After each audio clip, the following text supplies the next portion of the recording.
México, una nación rica en historia y cultura, también alberga sombras profundas. En sus anales criminales existen nombres que evocan el terror más puro. Hoy nos adentraremos en la psique de 4 de los asesinos seriales más aterradores que han marcado la historia reciente del país. Sus crímenes no solo impactaron a la sociedad, sino que redefinieron el concepto de maldad. En 2021, la tranquilidad de Atizapán, Estado de México, se rompió con un descubrimiento escalofriante. Andrés Filomeno Mendoza Celis, un hombre de apariencia inofensiva, resultó ser un depredador que operó durante décadas. La búsqueda de una mujer desaparecida condujo a las autoridades a su casa. Lo que encontraron superó cualquier pesadilla. El sótano de su hogar se había convertido en un macabro cementerio clandestino. Restos óseos, ropa de mujer, identificaciones y herramientas de carnicería llenaban el lugar. Las investigaciones revelaron que Mendoza Celis era responsable de al menos 17 feminicidios confirmados. Pero el horror no terminó ahí. Durante su confesión, el asesino admitió prácticas de canibalismo. Declaró haber consumido partes de sus víctimas, un detalle que heló la sangre de la nación. Este caso expuso la vulnerabilidad de las mujeres y la aterradora realidad de un monstruo oculto a plena vista. Nos trasladamos a Ecatepec, otro municipio del Estado de México, donde la desesperación y la violencia se entrelazaron en una pareja letal. Juan Carlos N. y Patricia N. son conocidos como los monstruos de Ecatepec. Su modus operandi era atraer a mujeres jóvenes y madres solteras, aprovechándose de su necesidad. Una vez en su poder, las asesinaban con una frialdad espeluznante. La pareja no solo cometió los crímenes, sino que también desmembró los cuerpos. Confesaron haber vendido restos humanos, incluso llegando a alimentar a sus perros con ellos. Se estima que fueron responsables de la muerte de al menos 20 mujeres.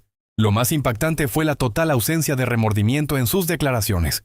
Juan Carlos ni incluso se jactó de su sadismo, describiendo los asesinatos con detalle. Este caso es un sombrío recordatorio de cómo la maldad puede florecer en los entornos más olvidados. El siguiente caso nos lleva a la Ciudad de México, donde una figura inesperada sembró el pánico entre 1998 y 2006. Juana Barraza Samperio, conocida como la Mataviejitas, tenía una doble vida. Por un lado, era una luchadora profesional de complexión robusta. Por otro, era una asesina serial que se enfocaba en mujeres de la tercera edad. Su método era simple pero efectivo. Se hacía pasar por enfermera o trabajadora social. Ganaba la confianza de sus víctimas para entrar a sus hogares. Una vez dentro, las estrangulaba, a menudo robando objetos de poco valor. El patrón de crímenes desconcertó a las autoridades durante años, pues buscaban a un hombre.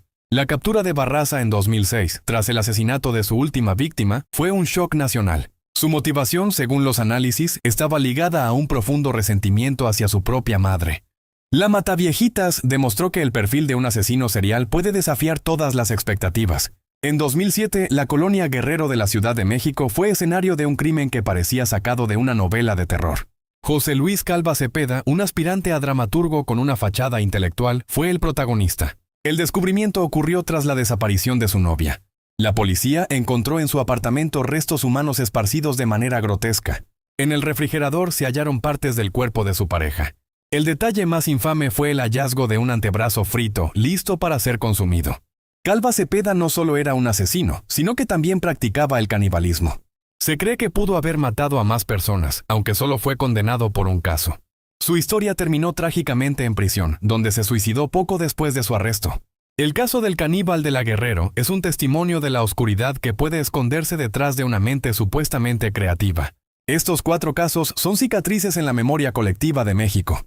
Nos recuerdan la constante necesidad de justicia y la urgencia de proteger a los más vulnerables. La historia no debe olvidar a las víctimas ni a los monstruos que caminaron entre nosotros.